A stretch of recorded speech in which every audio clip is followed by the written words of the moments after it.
जम्मू काश्मीर येथील पहलगाममध्ये झालेल्या दहशतवादी हल्ल्यात नवीन पनवेल सेक्टर 12 येथील दिलीप देसले हे मृत्युमुखी झालेत, तर कामोठे येथील सुबोध पाटील आणि माणिक पाटील हे पती पत्नी जखमी झाले असून त्यांच्यावर उपचार सुरू आहेत। त्यांना श्रीनगर येथील हॉस्पिटलमध्ये उपचारासाठी दाखल करण्यात आलं असून त्यांची प्रकृती स्थिर असल्याची माहिती मिळतेय। अमरनाथ यात्रेसाठी पनवेलमधून निसर्ग ट्रॅव्हल्सद्वारे 39 पर्यटक रवाना झाले होते। 21 एप्रिल ते 30 एप्रिल दरम्यान ही पिकनिक निघाली होती। या यात्रेत देशभरातून सहभागी होणाऱ्या पर्यटकांना पहलगाम येथे गाठून मंगळवारी दहशतवाद्यांनी हल्ला केला आहे। धक्कादायक बाब म्हणजे या ठिकाणी आलेल्या पर्यटकांना त्यांचं नाव आणि धर्म विचारत गोळ्या झाडण्यात आल्या।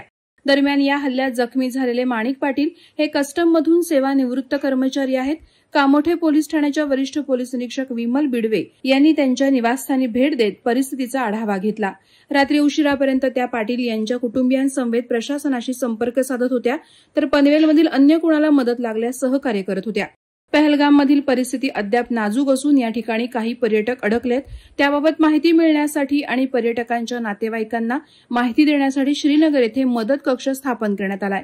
अमरनाथ यात्रेत पनवेल आणि रायगड जिल्ह्यातूनही काही पर्यटक गेलेत। त्यांच्या कुटुंबियांनी मदतीसाठी श्रीनगर येथील 019424636551 किंवा 2457543 किंवा 2483651 किंवा 7780805144 7780938397 किंवा 7006058623 या व्हॉट्सअप क्रमांकावर संपर्क साधावा, असं आवाहन शासनातर्फे करण्यात आलंय। आम्हाला जेके गव्हर्नमेंटकडनं किंवा सेंट्रल गव्हर्नमेंटकडनं काही फोन वगैरे काय आला नाही।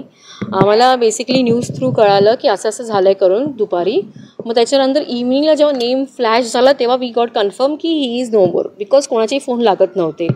And then after some time इव्हनिंगला, थोडं लेट इव्हनिंगला पोलीस लोक आले। मग त्यांनी असं कळवलं की असं असं झालेलं आहे, ठीक आहे। पण तोपर्यंत आम्ही आमचे फ्लाईट तिकीट्स बुक केलेले 4 जणांचे। आता 4 जण चाललेत उद्या, आणि ते बॉडी वगैरे जे काय तिथे मग प्रोसेस होपफुली तिकडची गव्हर्नमेंट हेल्प करेल त्यांना सगळं करायला। पण आता कॅच हे आहे की आम्हाला प्रॉब्लेम आहे की रिटर्नचं ticket is very expensive. Hardly 2च फ्लाईट्स आहेत आणि ते पण 40,000 पर पर्सन आहे। तर आम्ही 4 जण चालले, प्लस त्या आईला घेऊन यायचं आहे। तर आय डोंट नो गव्हर्नमेंट काय सपोर्ट, म्हणजे गव्हर्नमेंटकडनं जर काही सपोर्ट मिळाला किंवा आय डोंट नो त्यांच्याकडनं काय हे मिळालं का आम्हाला काढायचं तिकीट, तर ते क्लॅरिटी अजून मिळाली नाही आम्हाला। तुमच्या पत्नीची तब्येत कशी आहे? जास्त काय बोलणं झालं नाही, फक्त हा ना ठीक आहे करून एवढंच बोलणं झालं आहे। तर काय माहिती नाही, बिकॉज आम्हाला काही फोटो किंवा व्हिडिओ काही मिळाला नाही आहे। तर त्यांना लागलंय, जखम झालं, त्याची काही आम्हाला न्यूजच नहीं है।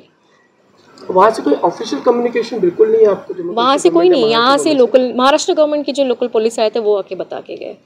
तुमचं नाव काय मॅम? थँक्यू। ठीक आहे। वादळवारा लाईव्हसाठी संजय कदम, पनवेल। नवी मुंबई व रायगड जिल्ह्यातील ताज्या बातम्या आणि घडामोडींसाठी सबस्क्राईब करा वादळवारा लाईव्ह चॅनल आणि दाबा बेल आयकॉन।